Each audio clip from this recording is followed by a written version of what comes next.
présentation des résultats 2023 de Genève Aéroport, présentation qui se couple avec la publication du rapport annuel, la publication du rapport financier et pour la première fois, la publication du rapport de performance extra-financière. Pour ce rendez-vous, sont au rendez-vous Monsieur le Président Christian Lucher, nouveau président du conseil d'administration depuis le 1er février de cette année, Monsieur André Schneider, directeur général. Dans la salle, plusieurs représentants de la direction générale sont présents si vous vouliez affiner certains éléments d'information. Et puis, je crois que les présentations sont faites. Nous pouvons démarrer. Et donc, j'ai le plaisir de donner la parole à M. Christian Lucher pour quelques mots de bienvenue. Merci beaucoup. Voilà. Effectivement, bienvenue à toutes et à tous. C'est un plaisir et un honneur pour moi d'apparaître pour la première fois devant les médias avec ma nouvelle casquette de président du conseil d'administration de Genève Aéroport. C'est évidemment pour moi une très grande fierté d'occuper ce poste au service de cette institution, de cet outil essentiel de la politique régionale, de la politique internationale même. J'ai toujours dit qu'on ne devait pas parler de la Genève internationale, mais de la Suisse internationale, parce que Genève a un rôle très important à jouer en termes de politique suisse. Également sur le plan économique, bien évidemment, cet aéroport est essentiel à l'économie genevoise, tout le monde le reconnaît, et puis également sur le plan touristique, faisant de Genève une destination prisée. Je vais évidemment exercer mon mandat avec beaucoup d'énergie, beaucoup d'enthousiasme, en poursuivant bien évidemment les missions qui avaient été initiées par mes prédécesseurs. Monsieur Schneider va vous parler des résultats 2023. Ce sont des résultats excellents qui nous permettent non seulement de verser une rétrocession substantielle à l'État de Genève, mais aussi de voir l'avenir avec sérénité. En effet, nous allons au-devant de défis majeurs que nous allons tous ensemble relever à bras-le-corps dans le domaine notamment des infrastructures, des équipements, des services et des compétences humaines propres à assurer l'avenir de notre aéroport. À titre personnel, je tenterai de m'occuper d'un certain nombre de domaines, par exemple l'amélioration de l'accès à l'aéroport, parce que le Léman Express devrait, selon moi, être beaucoup plus utilisé pour amener des gens à l'aéroport. Il y a une ligne qui vient finalement directement du Léman Express à l'aéroport, elle n'est pas utilisée. Je pense qu'il y a une discussion, qui doit être initiée avec les CFR. Il me reste encore quelques contacts à Berne qui me permettront de prendre les rendez-vous nécessaires. Et puis également, je suis personnellement, comme vous tous, quand vous utilisez l'aéroport, très attaché à l'expérience client. Et dans ce domaine-là aussi, l'aéroport est parfaitement conscient qu'il y a un certain nombre d'améliorations qui peuvent être apportées. On sait notamment que les passagers en provenance d'Angleterre sont de fervents utilisateurs, de friands utilisateurs de notre aéroport. Ils représentent une proportion très importante des passagers. Et puis, on se rend compte qu'après 1h15 de vol, ils doivent faire 1h30 de queue pour rentrer dans notre pays. Ce n'est pas la meilleure carte de visite que l'on peut donner. Il se trouve que nous, les Genevois, les Suisses, quand nous voyageons en Angleterre, nous sommes traités comme des Anglais. On peut se demander si les Anglais, quand ils arrivent ici, ne devraient pas être traités comme des Suisses. C'est un problème fédéral qui relève du service des migrations, donc du département de M. Jans. J'ai là aussi l'intention de prendre rendez-vous avec lui pour attirer son attention sur ce point, parce que la clientèle anglaise, tant touristique que économique, est très importante pour Genève, au même titre que l'accueil des passagers hors Schengen se fait par les douanes. Là aussi, il y a quand même un sous-effectif, et là, c'est le département de Mme Karine Keller-Souter. Donc on voit qu'il y a des enjeux fédéraux qui attendent notre aéroport, et je vais essayer, dans la mesure de mes faibles compétences, de les relever, avec évidemment toute la direction et toute l'équipe de Genève Aéroport. Ce qui me frappe depuis que je suis là, ça fait pas très longtemps, mais j'ai déjà pu un peu flairer humer l'air du bureau, si vous voulez, c'est que les gens qui travaillent dans cet aéroport sont tous passionnés par le métier qu'ils font, sont des gens qui aiment l'aéroport, qui aiment l'aviation. Et donc, pour moi, c'est un vrai plaisir d'être là, entouré de gens qui sont vraiment passionnés par leur travail. Et cette passion-là est communicative. Je vais essayer, moi aussi, je l'ai déjà, d'avoir la passion pour l'aéroport de Genève. Je vous remercie. Monsieur le directeur, vous laissez le faire. Merci, Monsieur le Président. Alors, je me permets de commencer avec un petit mot personnel parce que c'est ma 8e conférence de presse des résultats et ça va être ma dernière. Et je dois dire, c'est toujours bien quand on fait un tel exercice de pouvoir annoncer des bons résultats. Alors, je suis heureux et fier d'annoncer que 2023 confirme clairement la fin de la convalescence post-Covid pour Genève Aéroport, le retour des résultats basés sur une grande rentabilité et finalement sonne l'entrée dans la phase de la réduction de la dette qui est une conséquence de la crise Covid. Mais laissez-moi aller un peu plus dans les détails. Quand on regarde un peu en grande ligne les résultats, comme vous pouvez le voir, on se retrouve avec un résultat financier avant rétrocession de 88,6 millions de bénéfices. C'est 43% plus qu'en 2022 et juste légèrement, et même plus qu'en 2019, 5% plus qu'en 2019. Et je vais, dans la suite de ma présentation, essayer d'expliquer un peu quels sont les éléments constitutifs de ce très bon résultat. Surtout quand on met ça en parallèle avec le fait qu'on a encore eu 8% moins de passagers qu'en 2019. Alors j'aimerais juste vous attirer l'attention que quelque part, avec moins de passagers, qui est quand même un des critères principaux de nos revenus, nous avons réussi de faire un meilleur résultat qu'en 2019.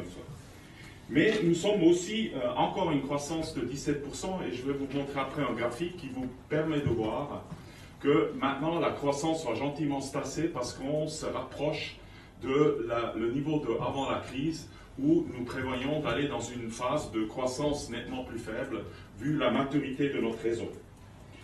Nous avons aussi pu montrer que nous avons aussi réussi d'entamer la décrue des vols après 22 heures. C'est un vrai défi. Nous avons besoin des atterrissages après 22 heures pour permettre les passagers de revenir des autres plateformes, surtout des hubs comme Zurich, de retour à Genève. Mais néanmoins, en sortant de la crise Covid, nous avons été confrontés, nous sommes encore confrontés par une assez grande, pour ne pas dire une très grande désorganisation et manque de capacité des contrôleurs aériens, qui fait que même déjà les avions qui sont prêts à partir le matin ne peuvent pas forcément partir parce que le réseau ne leur permet pas d'assurer le vol jusqu'à destination. Mais, comme j'ai dit, nous avons entamé beaucoup de travaux, et je reviendrai aussi à ça, qui permettent de déjà réduire le taux de ces vols, et on s'approche de nouveau du niveau de 2019, qui nous a déjà permis dans le niveau du bruit, d'être au niveau cible qu'on s'est donné dans le cadre du plan sectoriel d'infrastructure aéronautique pour 2030. Peut-être autre point aussi important, c'est qu'on a atteint 32,5% de mouvements des avions les moins bruyants et de dernière génération, qui eux, en fin de compte, réduisent le bruit de 40%. Et là, on a pratiquement atteint un tiers des mouvements, ce qui est exceptionnel. Et juste, si vous faites le petit calcul, pour ceux qui suivent un peu la politique, on vient d'adopter la loi CO2 qui introduit un mandat d'ajouter du biocarburant qui réduit de à peu près 80% les émissions CO2 et dès 2025 il faut ajouter 2%, ce qu'on fera aussi ici sur cette plateforme. Mais juste ce taux d'avions dernière génération qui baisse aussi la consommation en kérosène et de ce fait-là des émissions CO2 représente l'équivalent d'ajouter presque 4,9% de SAF actuellement. Vous voyez, il y a plusieurs manières aussi de réduire l'émission CO2 dans ce cadre-là.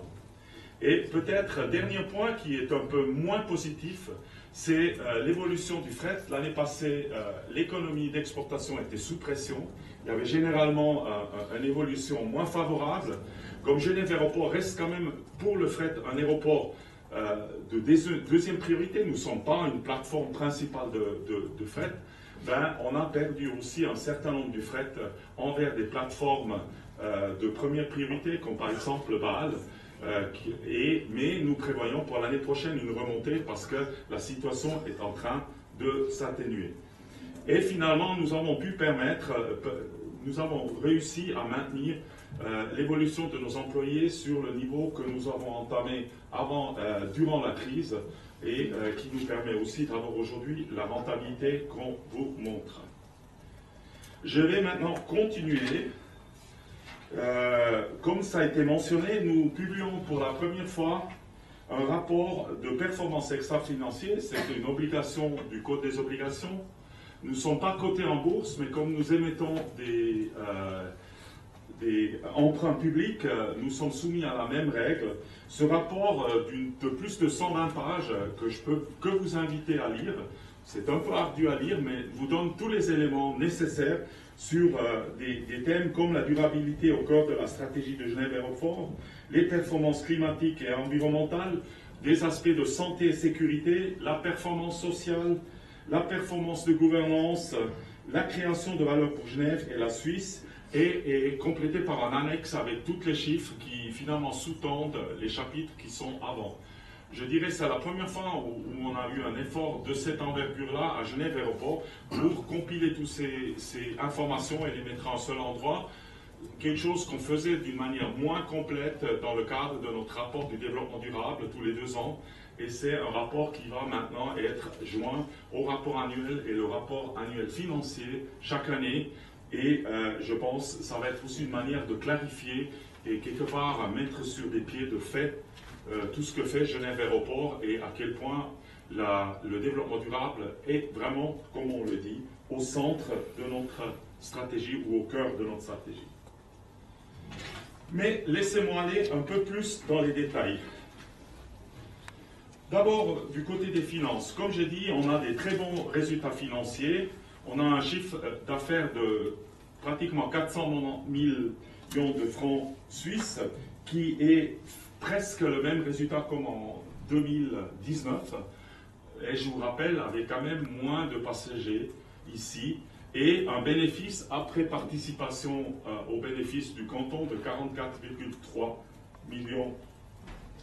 Et nous avons aussi pu continuer avec le plan de désendettement. Vous savez que durant la crise Covid, pour nous permettre de baliser du monde et de maintenir les travaux en cours, pour ne pas prendre trop de retard, parce qu'un des défis qui reste quand même, au-delà de ces questions de désendettement et résultats financiers, il nous reste quand même un parc immobilier qui est nécessaire d'être remis à neuf et aussi de continuer dans la transition énergétique comme nous l'avons entamé déjà avec l'ELEST. Nous avons besoin d'une capacité d'investissement financier très importante, d'où le besoin de réduire la dette qui a quand même monté à plus que 800 millions durant la crise Covid et qui est maintenant en décrue. Peut-être petite remarque, le résultat est un peu amélioré parce que le chantier principal pour 2023 était le tri-bagage qui a pris un peu de retard, merci beaucoup. Et de ce fait-là, nous allons rattraper un peu l'amélioration qu'on a fait sur la réduction de la dette qui reste tout à fait en ligne cette année parce qu'on va rattraper les retards pris sur ce chantier.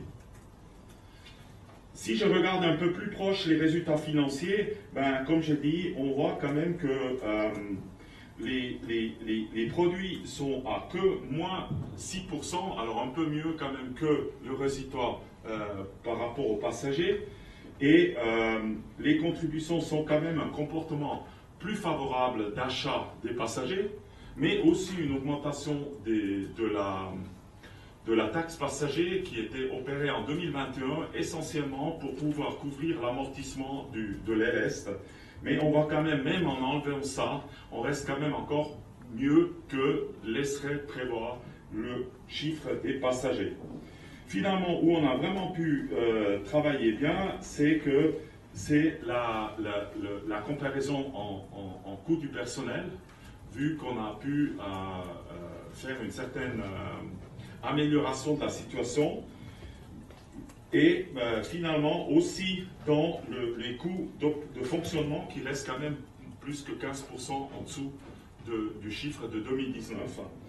Les grands éléments d'augmentation sont le coût de l'énergie, où on a quand même, malgré qu'on a une gestion très prévisionnelle des coûts de l'énergie, on a quand même dû cette année acquiescer une certaine augmentation, et aussi une certaine augmentation par rapport à 2022 des salaires, parce qu'on a remis en œuvre les mécanismes automatiques qui sont une annuité, la progression de la prime fidélité et le renchérissement dans son entièreté, qui nous amène quand même une augmentation de plus de 3% de masse salariale.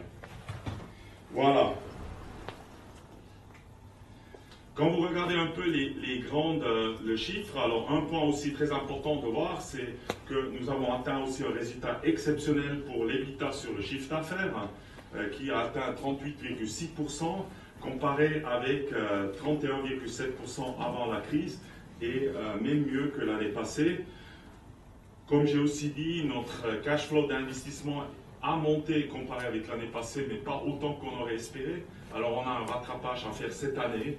Et finalement, comme j'ai dit, la dette nette a pu se réduire de presque 800 millions en 2021 à 578 millions cette année. Et on a aussi pu améliorer notre ratio dette nette sur EBITDA. On a atteint maintenant 3,1. Notre objectif est en 2028 d'être à 2.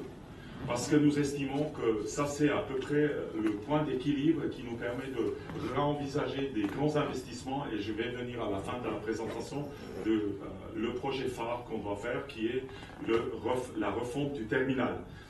On est en bon chemin pour ça, mais ça nous impose quand même une constante supervision de l'équilibre entre les résultats et les investissements, parce que finalement, pratiquement tous nos fonds libres passent dans les investissements. La distribution entre les produits aéronautiques et les produits non aéronautiques reste très stable depuis 2021, depuis qu'on a augmenté la taxe passager justement pour tenir compte de l'amortissement de l'LS, qui représente quand même au bas mot entre 25 et 30 millions par année. Et on est à peu près à 59% pour des produits aéronautiques et 41% pour des produits non aéronautiques. Et vous regardez plus proche, vous voyez que la plus grande partie des produits aéronautiques est la redevance passager, une plus petite partie c'est des redevances d'atterrissage, et du côté des produits non aéronautiques, c'est clair que pratiquement la moitié vient des redevances commerciales, c'est-à-dire les participations aux résultats des commerces et des restaurants, et à peu près 10% des parkings.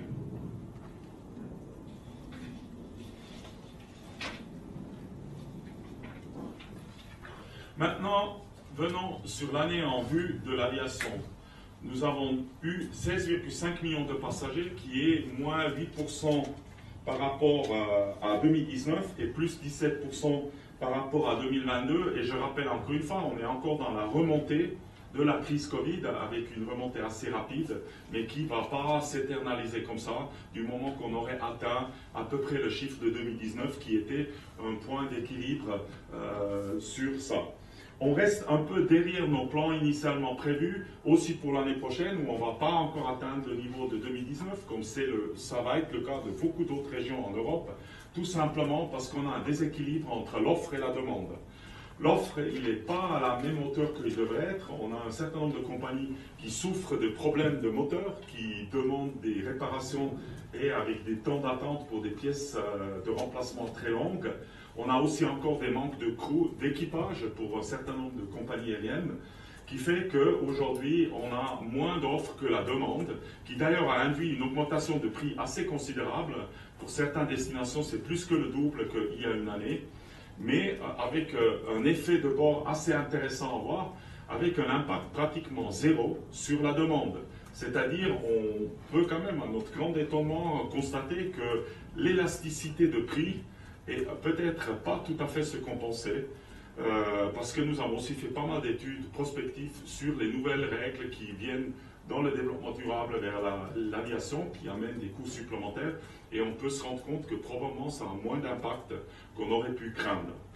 Nous avons eu cette année 148 destinations, ça c'est plus 2 par rapport à 2022, et c'est une en moins par rapport à 2019, ce qui veut dire du côté, je dirais, destination, nous avons atteint le niveau pratiquement d'avant-crise. Et pour le fret, comme j'ai déjà expliqué, on est en baisse par rapport à l'année passée, mais aussi en baisse par 2019. Surtout pour, là, on est directement dépendant de la situation économique de la zone de chalandise. Voici, vous voyez les chiffres précis. Peut-être un autre point qu'on peut faire, c'est que, point de vue mouvement, le trafic non commercial le trafic commercial, c'est-à-dire l'aviation d'affaires, est en train de gentiment rentrer au niveau de 2019. Vous vous souvenez peut-être, durant les années de crise, qu'il y a beaucoup moins de mouvements d'aviation de ligne. On a vu une augmentation assez considérable d'aviation d'affaires. C'est en train de se rééquilibrer avec la reprise des mouvements du côté des aviations de ligne. Autre point qu'on peut aussi voir, gentille érosion des vols charter. On a encore, mais il y en a chaque année un peu moins. Et ça se concentre de plus en plus sur les week-ends, surtout dans la saison d'hiver. Et peut-être dernier point à ajouter, c'est que finalement, l'écart entre, avec 2019 pour les passagers et le trafic, les mouvements est presque identique. On est à moins 7,1% pour les mouvements et moins 8,1% pour les passagers, qui est aussi un signe qu'on va vers la normalisation, où on retrouve un peu le même équilibre qu'on avait avant la crise, qu'on en souffre encore un peu, où on a quand même eu nettement plus de mouvements par rapport au même nombre de passagers qu'avant la crise. Ici, vous voyez l'évolution des passagers et des mouvements sur les dernières 40 années. Et vous voyez bien avec la crise qu'on est encore dans la montée de ressortir de l'impact de la crise qui était quand même très très important. Mais vous pouvez aussi voir que la reprise des mouvements qui a pratiquement stagné depuis les années 2015 reprend de nouveau au niveau avant des crises et va continuer dans cette évolution relativement lente, pour ne pas dire d'une augmentation très faible. Surtout aussi qu'on voit maintenant qu'on est successivement passé des A319 vers des A320. Et il y a déjà les premiers A321 qui pointent le nez, qui chaque fois augmentent dans les 10% le nombre de sièges, qui permet justement d'accommoder notre croissance qu'on prévoyait déjà avant la crise et qu'on prévoit après la crise, après la reprise de 2025 autour d'1%, qui peut accommoder ça sur plusieurs années. Mais de nouveau, avec une constante optimisation des mouvements par rapport aux passagers.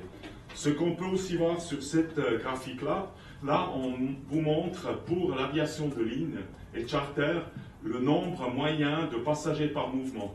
Et vous voyez qu'on a même dépassé ce niveau de 2019.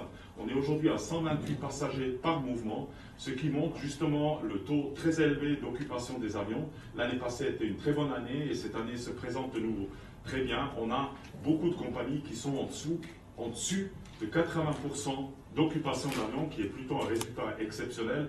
D'ailleurs, quand vous lisez un peu les journaux des dernières semaines, vous avez vu que pratiquement toutes les compagnies présentes ici sur le site, en tout cas les majeures, ont annoncé des résultats mieux que jamais obtenus dans toute leur existence.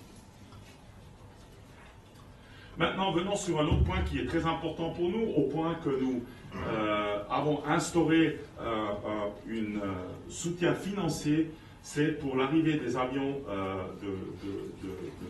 de dernière génération ou les moins bruyants, classe de bruit 5.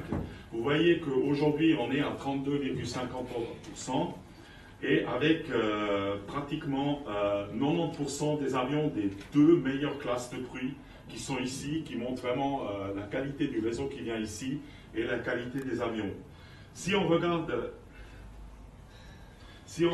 l'évolution, vous pouvez voir que nous l'avons juste depuis l'année passée, où on était à 25%, on l'a augmenté de 30% encore une fois. Et si je compare avec 2019, on a une augmentation de ce type d'avion de 76%. Ça a un effet très bénéfique sur le bruit, qui est un défi majeur pour nous, aussi dans notre bonne relation avec nos voisins, mais aussi dans les émissions CO2, comme je l'ai mentionné, parce qu'ils consomment à peu près 15% moins de kérosène. Et comme j'ai dit, le niveau de 32,53% est à peu près équivalent à 4,9% ajout de SAF dans le kérosène, ce qui est très intéressant parce que c'est pratiquement au objectif de 2030 dans le cadre de la loi CO2. Et comme j'ai dit, nous investissons dans ceci un montant non négligeable où nous finalement faisons bénéficier aux compagnies qui viennent avec ce type d'avion de soutien financier qui est d'ailleurs très apprécié et dans les négociations reste un point que les compagnies veulent vraiment maintenir. Le deuxième point très important, c'est les vols entre 22h et 24h. Vous voyez qu'on reste quand même à un niveau en dessous de 6%. Mais c'est clair qu'aujourd'hui on en souffre encore et je reviendrai pas tellement des atterrissages parce que comme je l'ai expliqué au départ, c'est très important pour pouvoir ramener les passagers des grands hubs pour finir leur voyage ici. Parce que je pense que personne ne voudrait venir avec un long courrier à Zurich et après on le dit maintenant vous pouvez passer la nuit à Zurich avant que vous pouvez revenir à Genève. Par contre, nous avons encore, suite aussi à la situation assez chaotique dans l'espace aérien européen, pas mal de retard de décollage qui se passe après 22 heures et nous avons justement pu, et je vais y revenir, commencer à introduire un système qui permet aussi de juguler ça, mais on a pu montrer depuis l'année passée, qui est 2022, qui était vraiment l'année un peu le plus terrible point de vue les retards et autres. On a déjà pu entamer la décrue avec une amélioration de plus que 2%, mais on reste encore un peu en dessus des résultats de 2019 qui étaient très bons parce qu'ils nous ont déjà permis à cette époque-là d'atteindre pratiquement la courbe de bruit cible qui est prévue dans le plan sectoriel d'infrastructure aéronautique de 2030, qui reste le grand objectif à atteindre pour Genève Aéroport sur les années à venir.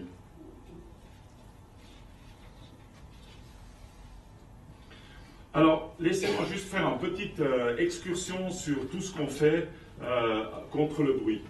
Comme j'ai dit, c'est les deux grands défis pour Genève Aéroport, c'est le bruit et les émissions CO2. Alors déjà, la stratégie de bruit s'articule autour de 4 axes: la réduction du bruit à la source, les mesures d'aménagement du territoire, les procédures opérationnelles et les restrictions opérationnelles. Et laissez-moi juste illustrer ça par les mesures principales qu'on prend en ce moment. Déjà, depuis un certain temps, nous offrons plus du tout de créneaux de décollage après 22 heures et nous avons réduit les créneaux d'atterrissage après 22 heures en 2017 pour vraiment s'articuler autour du vrai besoin de ramener les passagers des différentes stations en Europe et à Genève. Il nous reste une seule exception pour les créneaux de décollage après 22 heures, c'est 3 destinations intercontinentales. Aujourd'hui, on en sert seulement une, c'est l'Éthiopie. C'est pour permettre le développement futur des destinations intercontinentales où on doit s'insérer dans leur système de vagues et qui pourront induire un décollage après 22 heures. Comme j'ai dit, nous donnons une incitation financière aux compagnies pour engagement d'avions de dernière génération. Je vous rappelle, ça amène à une réduction de bruit de 40%. Et d'ailleurs, c'est toujours une intéressante expérience quand on amène les gens juste en dessus de la piste pour aller écouter la différence entre un avion de dernière génération comparé avec juste la génération avant. Et juste pour vous dire, ces avions de génération avant n'ont pas plus que 4-5 ans non plus. C'est-à-dire que ce n'est pas des avions super vieux pour justement pouvoir écouter la différence de bruit. On a aussi, mais ceci depuis très longtemps, une obligation d'atteindre les moteurs auxiliaires, c'est-à-dire chaque avion a dans sa queue un réacteur supplémentaire parce qu'ils ont besoin, durant le temps qu'ils sont en arrêt dans un aéroport, de l'électricité. C'est devient des engins super informatisés, mais aussi du chaud ou du froid suivant la saison. Et ça, aux positions au gate, on offre ça directement par une prise électrique et on leur amène du chaud et du froid, d'ailleurs qui est produit par des pompes à chaleur.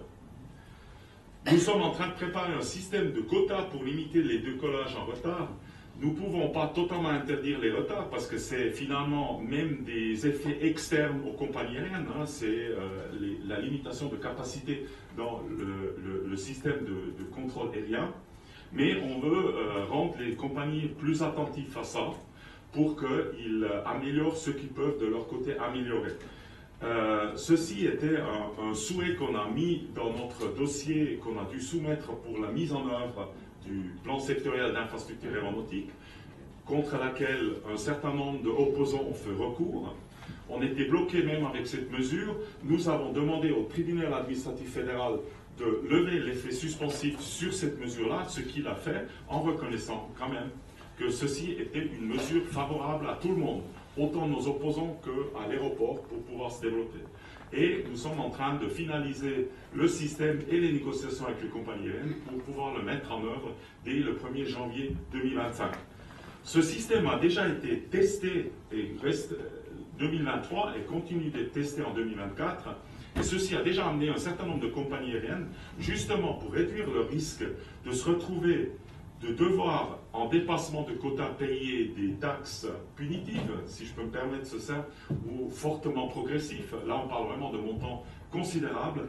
Ils ont commencé à changer leur horaire et en avançant des décollages pour justement les sortir de la zone de risque de devoir décoller après 22 heures.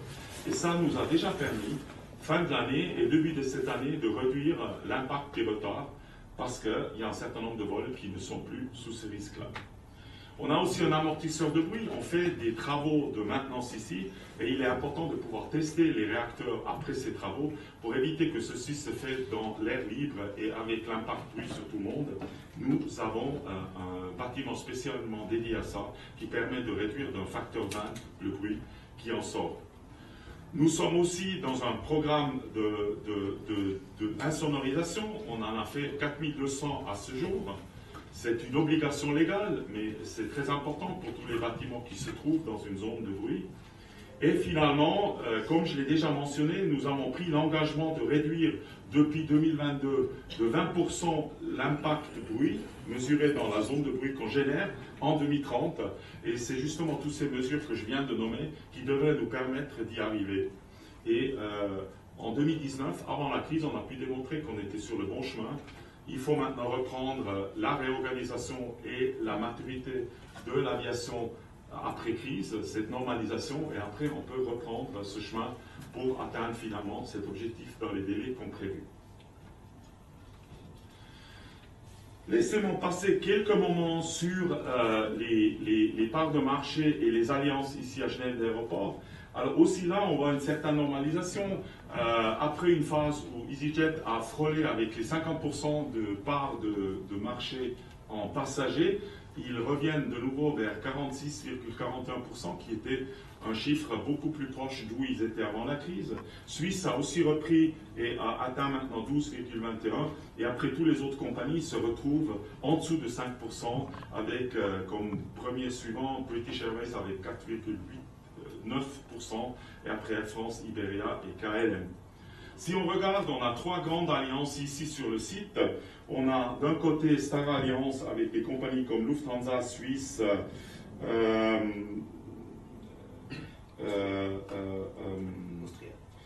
Air Canada, Air China, Austrian, Brussels Airlines, Egypt Air, Ethiopian, LOT, SAS, TAP, Turkish et United. C'est une liste assez longue qui représente à peu près 26% du part de marché. Vous voyez bien que les alliances, comme on n'a que 3, représentent quand même une minorité sur le site. Le deuxième alliance, c'est One World avec British Airways, Iberia, Finnair, Qatar, Royal Air et Royal Air Maroc. Et finalement, le troisième, pas très loin derrière, c'est SkyTeam avec Air France, KLM, Saudia et Delta. Voilà. Mais on reste dans la distribution comme on avait déjà avant la crise. On est très proche des chiffres comme avant la crise, avec, comme j'ai dit, première compagnie aérienne EasyJet, et après Suisse, et après les autres en dessous de 5%. Peut-être petite remarque explicative, parce qu'on me demande souvent, mais comment vous faites avec autant de passagers chez EasyJet?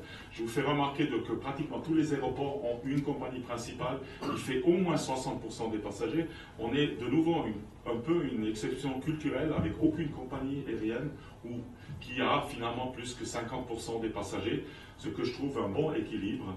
Et il faut aussi reconnaître que EasyJet nous permet quand même d'offrir un réseau européen de très grande qualité, que sans eux, on n'aurait pas. Et je pense qu'il est aussi beaucoup apprécié par les clients. D'ailleurs, on s'efforce aussi de ne pas distinguer dans le traitement des passagers du côté aéroport entre les clients EasyJet ou autres. Par exemple, on n'a pas un terminal low cost ou autre.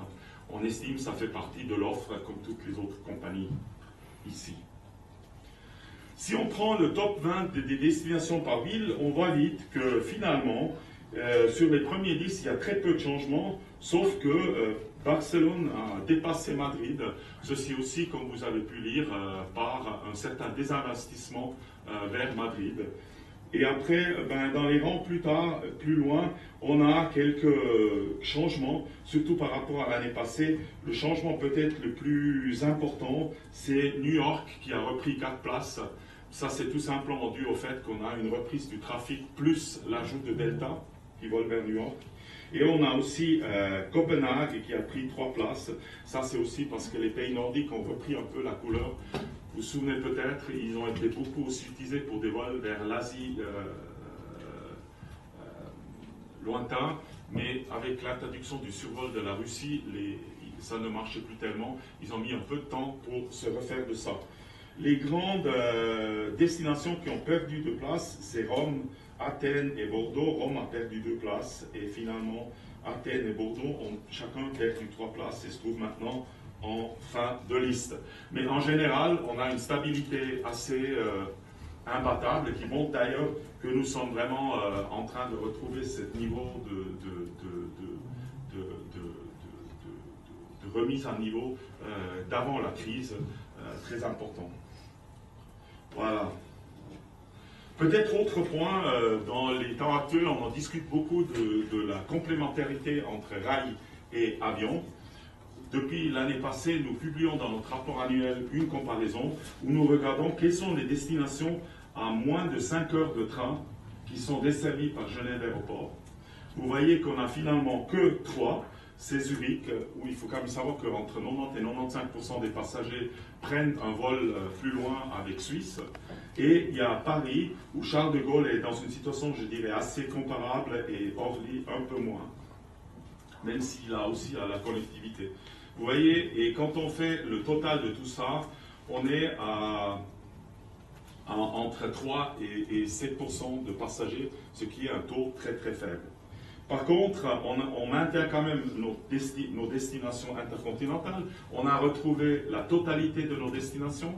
Nous avons aussi pu, dans beaucoup de ces destinations, augmenter la fréquence de vol. Et surtout, on a pu en ajouter une, c'est avec le vol de Delta, qui a eu un arrêt durant l'hiver, mais qui revient maintenant et qui envisage de rester toute l'année. On a une destination de plus pour l'Amérique du Nord. Et bon message aussi, nous avons atteint l'année passée 17% de plus de passagers intercontinentaux qu'avant la crise en 2019, ce qui est assez exceptionnel pour la majorité des aéroports avec connexion intercontinentale. On est encore un peu derrière.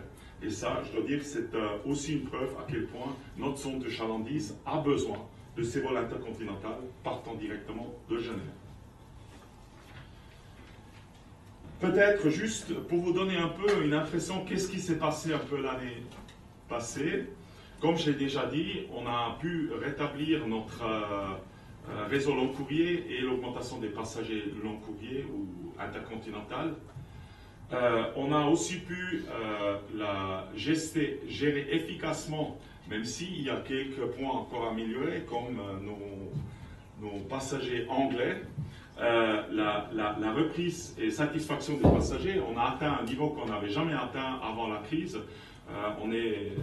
C'est une évaluation mondiale des aéroports qui va de 1 à 5, 5 étant la meilleure note.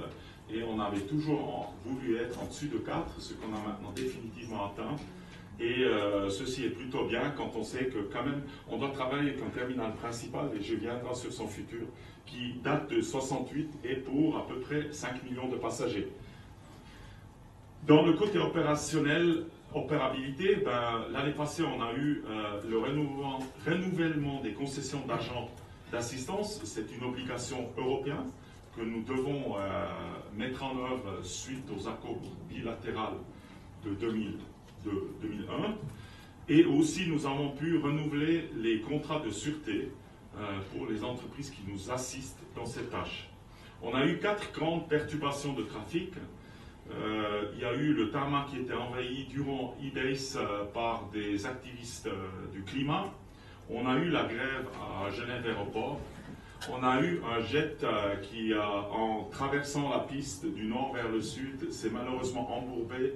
Comme ça s'est passé après plusieurs jours de pluie, on a mis un peu de temps pour le désembourber, qui a bloqué la piste principale pendant plusieurs heures. Et finalement, on a eu Noël passé, la grève des NATA, même si on a essayé de réduire quand même autant que possible les impacts. On est aussi en poursuite du cycle de travaux de transformation des commerces. Ceci doit aussi s'articuler un peu avec le début des travaux pour le remplacement du terminal principal, où je reviendrai. Dans le cadre des infrastructures, on a lancé justement le projet Captain 30 et la plateforme multimodale. C'est le futur du terminal, mais je reviendrai en plus en détail. On continue les chantiers de Génilac, c'est-à-dire le remplacement de notre centrale de chauffe, qui est aujourd'hui entièrement basée sur des énergies fossiles, par un système avec l'eau froide pompée du lac et des pompes à chaleur. Ça avance bien et on estime en 2026 de pouvoir le mettre en œuvre et ça permettrait quand même de réduire nos propres émissions CO2 de 60%. On est aussi en train de finaliser les travaux pour notre tribagage, ce qui n'était pas une tâche aisée parce qu'il faut se rappeler, nous ne pouvons pas créer un nouveau tribagage juste ailleurs que l'ancien, comme le font des autres aéroports. Nous devons le faire au même endroit que l'ancien, qui a naturellement un nombre d'impacts assez considérable. Nous avons lancé les travaux pour le Satellitis, c'est celui qui se retrouve derrière le T2, l'ancien terminal, qui va devenir étendu et aussi pour améliorer le service aussi pour des destinations comme l'Angleterre et des compagnies comme EasyJet. Et finalement, nous sommes en train de finaliser ou de faire les travaux pour un nouveau parking. Il existe déjà, mais on va en ajouter des étages parce que dans les futurs travaux, on va réduire notre capacité parking. D'ailleurs, pour ceux qui se souviennent, dans le plan sectoriel d'infrastructure aéronautique, on nous a donné le droit de créer entre 2200 et 2600 parkings. Nos études ont montré qu'on n'a pas besoin de ça, on va créer que des petites extensions pour rattraper certaines réductions qu'on doit faire dues au travail. Finalement, dans le développement durable, nous sommes très fiers d'avoir reçu le label EcoVadis Argent, qui est quand même une belle reconnaissance, ça nous met dans les 20% meilleurs. 15. Bon, vous voyez, je suis trop conservateur. 15% meilleure entreprise dans ce type de questions.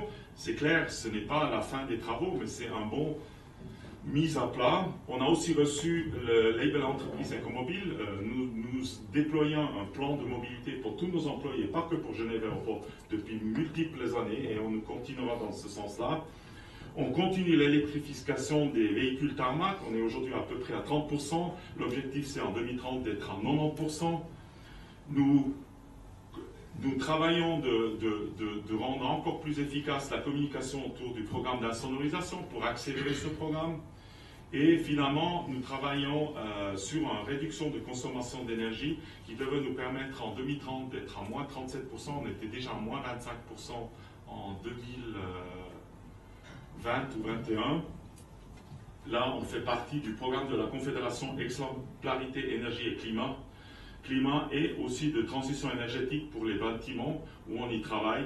D'ailleurs, nous avons pu mettre en œuvre déjà 22 000 mètres carrés de photovoltaïque qui représente à peu près 4 MWh année de puissance. Le grand projet pour les années à venir, c'est le remplacement du terminal actuel. Je vous ai dit, c'est des années 60, 68 pour être précis, pour un nombre de passagers beaucoup moindre. Naturellement, à Genève Aéroport, on a fait des extensions conséquentes sur les années, mais on arrive gentiment à la fin où le bâtiment ne tiendra plus, des extensions supplémentaires, alors on doit le remplacer. On va le faire en deux phases. D'abord, on va créer l'espace supplémentaire devant le terminal actuel, parce que comme on doit le faire au même endroit que le terminal actuel, on doit d'abord créer de l'espace supplémentaire. Et pour pouvoir faire ça, nous allons enlever tout ce qui est aujourd'hui parking en dehors pour pouvoir avancer le terminal, qui va être déplacé en dessus de la gare et qui va nous permettre de créer vraiment, en intégrant avec la gare, un vrai hub multimodal avec une verticalité vers le bus et tout ça, parce qu'on se rend aussi de plus en plus compte qu'on est pour cette partie nord de Genève, on devient un peu le plan de distribution parce que vous arrivez ici en CFF et finalement vous pouvez après aussi poursuivre, pas forcément vers l'aéroport, mais vers d'autres destinations, soit-il direction Grand Saconnet, Mérin ou même la France à travers les bus et on envisage aussi une meilleure connectivité avec l'Emo Express. On espère que les visites à Berne vont permettre d'accélérer ceci, qui permettra vraiment de développer ça. Ce terminal va devoir aussi nous donner plus d'espace aux passagers, pas tellement parce qu'on aurait plus de passagers, mais parce qu'aujourd'hui, on est à un taux de mètres carrés par passager très très faible, qui fait qu'on donne facilement l'impression qu'on est super plein, même si les temps d'attente ne sont pas élevés du tout. Et ça, c'est quelque chose qu'aujourd'hui aussi, dans une qualité de vie, est nécessaire d'avoir mis. Je vous ai mis deux images de ce projet. Un, c'est le nouveau terminal, et le 2, c'est avec l'extension derrière, parce que dans une deuxième phase, après, on va refaire le reste du terminal, qui est, alors le premier partie du projet devait finir en 2032, et la deuxième partie, pour moi, quelque part en 2040, parce que c'est vrai, il faut aussi laisser à nos passagers quelques moments de répit où il n'y a pas un énorme chantier qu'il faut traverser. Mais ça reste le projet le plus important, qui s'articule autour de 600 millions de francs suisses d'investissement, un montant assez comparable à ce qu'on a dû faire autour de l'Est, avec tous les travaux qui étaient nécessaires pour ça. Mais revenons à un dernier point très très important, c'est les accueils protocolaires. On reste quand même on reste le point d'entrée pour la Genève internationale. D'ailleurs, durant la crise, il y a eu beaucoup de discussions que finalement le multilatéralisme en personne qu'on vient à Genève pour discuter va disparaître. Nous avons quand même atteint de nouveau 85% des accueils protocolaires d'avant la crise. Et accueil protocolaire veut dire ministre ou plus élevé. D'ailleurs, on a eu 58 premiers ministres et 81 chefs d'État et plusieurs très grandes conférences. Et ça continue dans le même sens cette année, qui montre quand même l'importance de la plateforme multilatérale de Genève.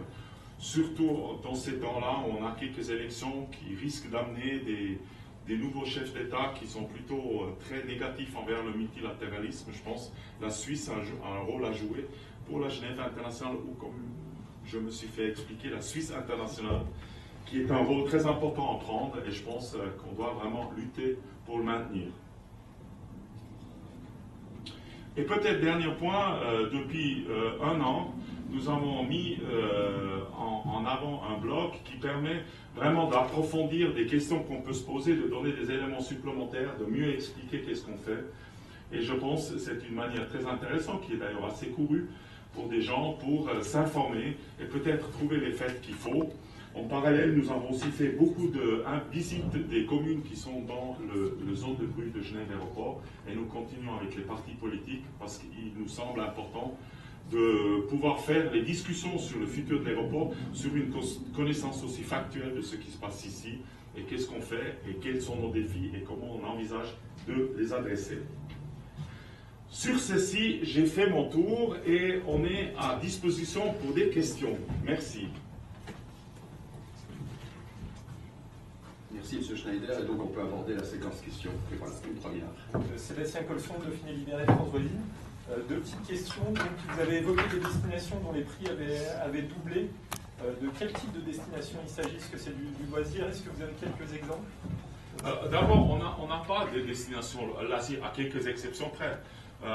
On estime qu'en moyenne, on a à peu près 20% des passagers pour des raisons d'affaires, à peu près 50% pour des raisons loisirs et 30% pour des raisons familiales. Alors non, c'est général. Vous savez que les compagnies aériennes, en tout cas, ou la vaste majorité d'entre eux, utilisent un système qui s'appelle yield management, c'est-à-dire les prix augmentent par rapport à leur remplissage. Et quand vous avez un déséquilibre comme on a pu vivre la dernière année entre l'offre et la demande, c'est presque un automatisme que les prix montent. Vous avez évoqué, pardon, je reprends, certaines destinations en particulier. Certaines compagnies qui avaient des problèmes soit d'équipage, soit de pièces détachées, donc c'est bien des destinations particulières, non? Non, c'est entre autres une des grandes compagnies chez nous qui a eu des problèmes avec un type d'avion qui avait plus de besoin de maintenance, et il y a d'autres compagnies qui ont mis plus de temps pour compléter leurs équipes. Je dirais que ce n'est pas exactement la même problématique pour tout le monde, mais on a vu un peu généralement. Et on peut ajouter à ça aussi une certaine réticence de remettre la capacité de 2019 en œuvre, surtout en vue de la problématique de la congestion du ciel aérien européen, qui a fait qu'on a eu beaucoup de retard et de temps en temps toujours eu le risque qu'on n'a pas pu exécuter tout le programme. Je dirais on a eu plusieurs effets qui ont fait ça. Et deuxième question sur le Léman Express. Donc vous avez mentionné, c'est quoi l'idée? C'est d'avoir des liaisons directes avec le Léman Express, puisque aujourd'hui il ne vient pas jusqu'à l'aéroport. Est-ce que le calendrier, c'est celui des nouvelles commandes de matériel roulant de Lémanis, enfin du canton, c'est-à-dire de 2030? Alors, l'idée, c'est quelque part, il y a un tunnel qui permet de directement sortir de la zone Praille vers la liaison Genève-Cornavin, Genève-Aéroport. Et là, il y a des travaux à faire pour le rendre utilisable pour le trafic passager. Aujourd'hui, il est utilisable pour le trafic marchandises. Après, la deuxième problématique va être après déjà l'occupation extrêmement élevée de la liaison Genève-Aéroport, Genève-Gare. Et ça va probablement limiter un peu la vitesse à laquelle on peut déployer ça, en tout cas dans les heures principales du jour. Mais là, on va aussi être dépendant des travaux dans la gare de Genève, ce qui n'est pas totalement une bonne nouvelle, et on va aussi devoir travailler sur l'extension de la capacité de la gare à Genève Aéroport, qui est aussi planifiée et qui, elle, serait intégrée dans les travaux du 430, c'est-à-dire elle serait finie avant qu'on commence même les travaux, si tout va bien, je touche du bois, qui devrait être finie avant les travaux de Cornavin. Il faut quand même dire qu'on est ici sur des tronçons extrêmement hautement utilisés. D'ailleurs, ça fait les unes des journaux régulièrement quand il y a des problèmes. Mais c'est une discussion qu'on a aussi directement avec les CFF qui sont extrêmement favorables parce que Lémanis, l'exploitant commercial de Léman Express, a fait une enquête et la première destination que tous les clients de Léman Express demandent, c'est l'aéroport. Et c'est clair, va aussi dans notre politique de faciliter l'accès à l'aéroport par des transports publics au-delà de la frontière de Genève, le canton de Genève. Et ça, c'est un élément, comme on a d'ailleurs fait à Noël, ces deux trains spéciaux très tôt le matin, venant de Bienne, partant à 2h40, permettant aux gens, pour les voyages de Noël, de prendre le train de Bienne et tout l'arc jurassien pour prendre la première vague. Et d'ailleurs, on va refaire ça à 4 reprises cette année. Et on est même en train de discuter d'étendre ça à d'autres régions dans la Suisse. Vous ne serez pas dedans chaque fois? Non. Je dois dire, c'était sympa. Je en ferai peut-être encore un de plus, mais là, c'est quand même pas évident. Voilà, il y avait une question. Vous avez évoqué une décrue des vols après 22 heures. La décrue, c'est le passage de 5,68 à 5,56%. Oui, attendez les chiffres exacts. Oui, c'est ça. Il faut quand même dire on est entre 5,3 et 5,6 si on compare avec 2019. Et 2019 est une année où, dans la mesure de la courbe de bruit, on était pratiquement à l'objectif 2030. Alors c'est clairement là où on veut réarriver parce qu'on y était, mais c'est quand même déjà été un résultat exceptionnel point de vue gestion des retards après 22 heures. Mais on est de bon espoir avec l'introduction, avec le système de quotas, qu'on va pouvoir accélérer ce mouvement de réduction des retards. Ça va me faire. Peut-être pour M. Duchère, vous venez de prendre la présidence. L'industrie doit décarboner d'ici 2050. Vous y croyez? Quand on a des objectifs, il faut tout faire pour s'y tenir. Je crois qu'il y a une volonté très claire de l'aéroport, soutenue par l'État de Genève, par la Confédération, de faire en sorte que l'aéroport fasse le moins de bruit possible et pollue le moins possible. Ça se fait en parfaite coordination avec, je disais, les autorités, également les communes qui collaborent avec nous. Alors, est-ce que j'y crois ou pas, c'est pas très important. Ce qui compte, c'est que les avancées technologiques permettent d'y arriver à cette date si possible, et donc tout sera fait dans ce sens. Les avancées technologiques vont le permettre? Pardon? Vous pensez que les avancées technologiques vont le permettre? Moi, je pense que oui. J'ai toujours été d'avis que ce n'est pas les interdictions, mais plutôt les avancées technologiques qui permettent d'évoluer dans le domaine de l'écologie, et je crois qu'ici, ce sera particulièrement vrai. Et peut-être juste pour ajouter, 2050, c'est l'objectif pour l'aviation générale totale. Et ça, on a quand même validé par un plan qui met toutes les mesures en œuvre, qui a été développé avec l'OFEB, l'OFAC, plusieurs universités suisses et les acteurs principaux de ce marché, publié en 2021, et ça reste tout à fait valable, et on est en train, dans ce même cadre, de faire un premier état des lieux, comme on a pu avancer, et pour Genève Aéroport, notre objectif, c'est 2037. Et ça aussi, on a un plan exact avec les mesures qu'il faut prendre, et là, on est... Bon, je ne serai plus là pour le contrôler, mais je reste super confiant. Et là, on ne compte même pas tellement sur des nouvelles technologies. C'est l'électrification du trafic sur le tarmac, l'utilisation de l'énergie verte qu'on fait déjà, le changement du parc, comment dire, le Génilac pour réduire quand même de 60% nos émissions CO2. Je pense là, on est certifié ACA, où on est déjà certifié qu'on a une vision claire de où sont nos émissions CO2 à nous, et qui nous permet justement d'articuler pour chaque domaine les actions qu'on va prendre. Madame? Dans cette optique, en termes des destinations de moins de 3 heures de train, pourquoi ne pas supprimer Orly, qui, comme vous l'avez dit tout à l'heure, Paris-Orly n'est pas une destination de transfert, contrairement à Paris-Charles de Gaulle ou Zurich? Alors d'abord, il faut quand même se rappeler, un aéroport ne choisit pas ses destinations. Nous mettons à disposition un certain nombre de créneaux, et après, suite aux régulations mondiales et européennes, ça va dans les mains d'une institution neutre et indépendante qui s'appelle en Suisse Slot Coordination Switzerland, qui, elle, va recevoir des demandes des compagnies aériennes pour des vols entre Genève et une destination. Ces vols sont acceptés s'il y a la capacité et s'il y a les accords bilatéraux et les accords nationaux qui permettent ce type de liaison. Alors, s'il y a des compagnies aériennes qui veulent ça, la seule manière d'arrêter ça, c'est une loi.